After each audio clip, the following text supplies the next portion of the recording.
नमस्कार, नमस्कार, नमस्कार. आज तारीख 8 नोव्हेंबर. आज अशा एका व्यक्तीचा वाढदिवस आहे, ज्या व्यक्तीनं कायम लोकांना भरभरून आनंद दिलाय. आज जरी ती व्यक्ती हयात नसली, तरी त्यांच्या कलाकृतींमधून समस्त रसिकांच्या मनात पु. ल. अजरामर आहेत. आणि म्हणूनच त्यांची जयंती न म्हणता मी त्यांचा वाढदिवस म्हणतीये. आज पुलंचा 104था वाढदिवस आहे आणि त्यांच्या वाढदिवसानिमित्त मला एक कल्पना सुचली. जी कल्पना अशी, की प्रत्येकानं एक्सप्लोर केलेले पुलं हे वेगवेगळे आहेत. त्यामुळं आपल्यातल्या प्रत्येकाला कळालेले, जाणवलेले, आवडलेले आणि भावलेले पुलंही तितकेच वेगवेगळे आहेत. त्यामुळं मला त्यांच्याबद्दल आवडलेल्या गोष्टी या व्यक्त करण्यासाठी मी या गप्पांचा घाट घातलाय. पहिली गोष्ट अशी, की सखाराम घटनेचं जे वाक्य आहे, की आपली छापून आलेली ओळण-ओळ मी वाचलीये, तर तसं माझं अजिबात नाहीये. मी पुलंची फार कमी पुस्तकं वाचली आहेत. त्यांनी लिहिलेलं आणि त्यांच्याबद्दल लिहिलं गेलेलं असं वाचण्यासारखं, एक्सप्लोर करण्यासारखं माझं अजून बरंच बाकी आहे.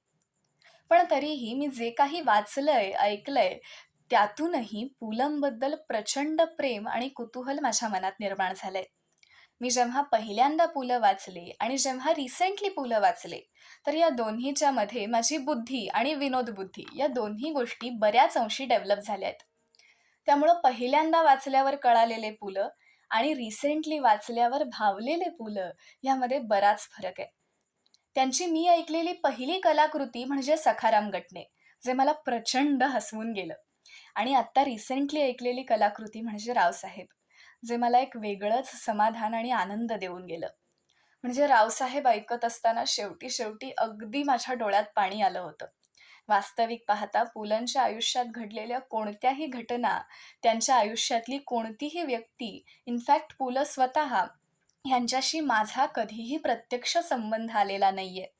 पण तरीसुद्धा पुलंचं लिखाण इतक्या ताकदीचं आहे, की ते ऐकत असताना जरी त्या व्यक्तींशी आपला काहीही संबंध आलेला नसला, तरीसुद्धा त्यांच्या लिखाणातून आपण त्या व्यक्तीशी कनेक्ट होतो आणि आपल्या आयुष्यातल्या आणि त्यांच्या आयुष्यातली व्यक्ती आपल्याला अगदी आपल्या जवळची वाटायला लागते.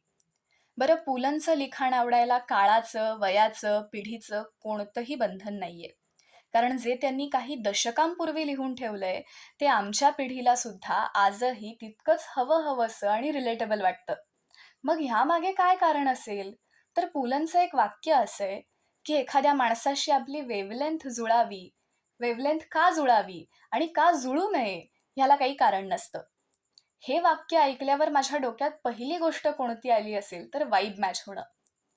मग जे त्यांनी इतकं काही दशकांपूर्वी लिहून ठेवलंय, ते जर इतकं इर्रिस्पेक्टिव्ह ऑफ टाईम लिहिलं गेलं असेल, तर आपल्या जनरेशनला ते रिलेटेबल वाटायला लागतं. आणखी एक गोष्ट अशी, की त्यांनी अत्यंत रँडम सिच्युएशनमध्ये अगदी सहज आणि दर्जेदार विनोद निर्मिती केली आहे. म्हणजे जो माणूस ॲक्सिडेंटसारख्या सिच्युएशनमध्ये कमाल विनोद निर्मिती करू शकतो, त्या व्यक्तीच्या विनोदबुद्धीला सलाम करण्याव्यतिरिक्त मी दुसरं काहीही करू शकत नाही. बरं, आजच्या काळातले जे ट्रेंड्स आहेत, ते पुलंनी खूप पूर्वी करून ठेवलेले आहेत. मग ते व्लॉगिंग असो किंवा स्टँड कॉमेडी.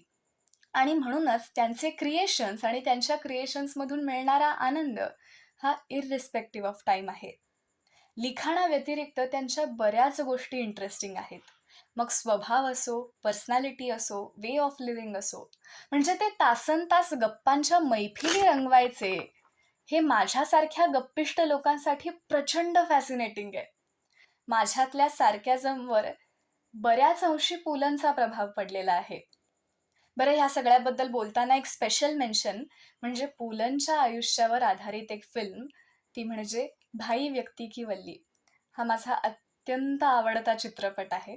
म्हणजे त्यातले काही सीन्स किंवा काही डायलॉग्स हे इतके सुंदर आहेत, की त्यात पूलमबद्दल एक वाक्य आहे.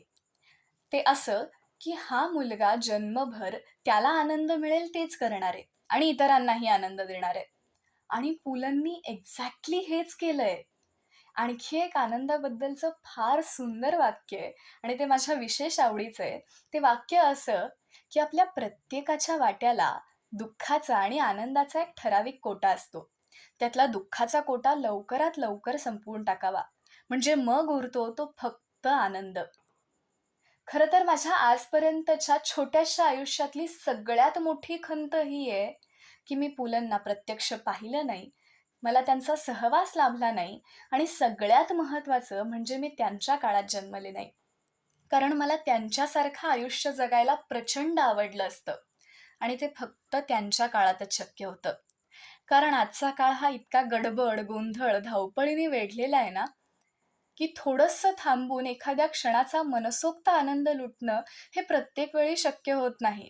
आणि म्हणूनच कदाचित आमच्या पिढीला त्यांच्या लिखाणातून तो आनंद कुठेतरी अनुभवता येतो.